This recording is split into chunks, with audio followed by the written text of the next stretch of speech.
नमस्कार. मी मंगला आवलगावकर. माझं मंगला आजीच्या धमाल गोष्टी नावाचं यूट्यूब चॅनल आहे. त्यावर मी लहान मुलांना गोष्टी सांगते आणि मोठ्या माणसांसाठी काही ललित लेख, काही गोष्टी, काही अनुभव प्रसंग असं सांगते.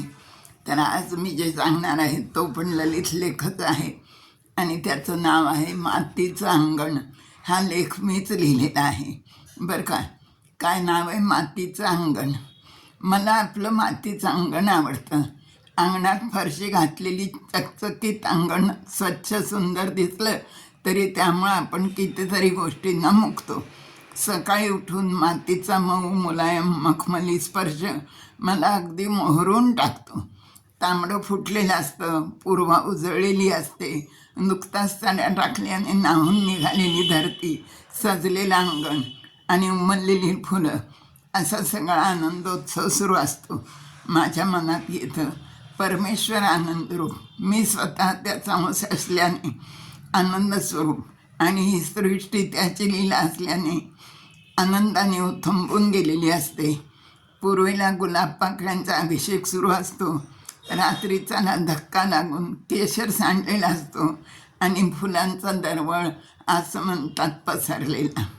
मातीच्या अंगणात पहिलं पाऊल टाकलं की आईला भेटल्यासारखं वाटतं. अंगण अगदी स्वच्छ सडा टाकून त्यावर सुरेख रांगोळी रेखली की तेच कसं आपल्याशी क्षेमकुशल बोलू लागतं.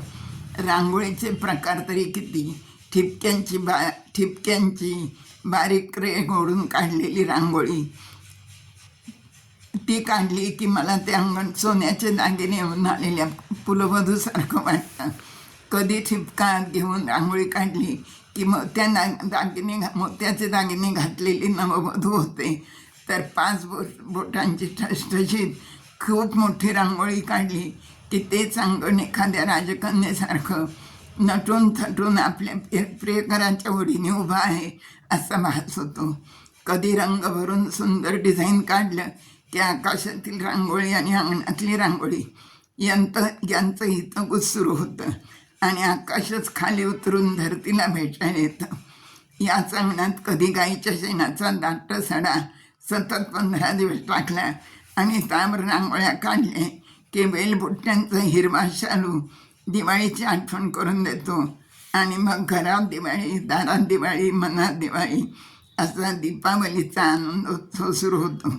आता ही माती, हिचे प्रकार तरी किती.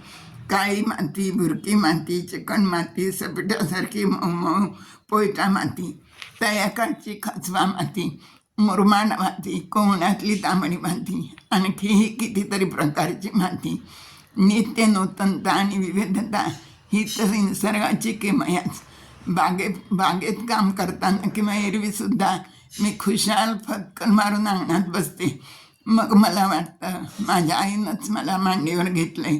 या मातीचं वैशिष्ट्य म्हणजे उन्हाळ्यात ही तापली तर लवकर थंड होते, हिवाळ्यात उष्णता धरून ठेवते आणि पावसाळ्यात झालेल्या चिखलात पाय भरला आणि त्यांचा बूट पायाभोवती घट्ट घातला की त्या मातीचा स्पर्श ओलावा अगदी अंतःकरणात जाऊन भिडतो आणि काळ्या आईचा इतका निकट सहवास मिळाला की आनंदाने जीव वेडा होतो. धन्यवाद. हा लेख मातीचं अंगण, माझं मातीचंच अंगण होतं आणि मी हे सगळं प्रत्यक्ष करत होते. ते करता सुचलेला मला हा लेख मी आज आपल्याला सादर केला. धन्यवाद.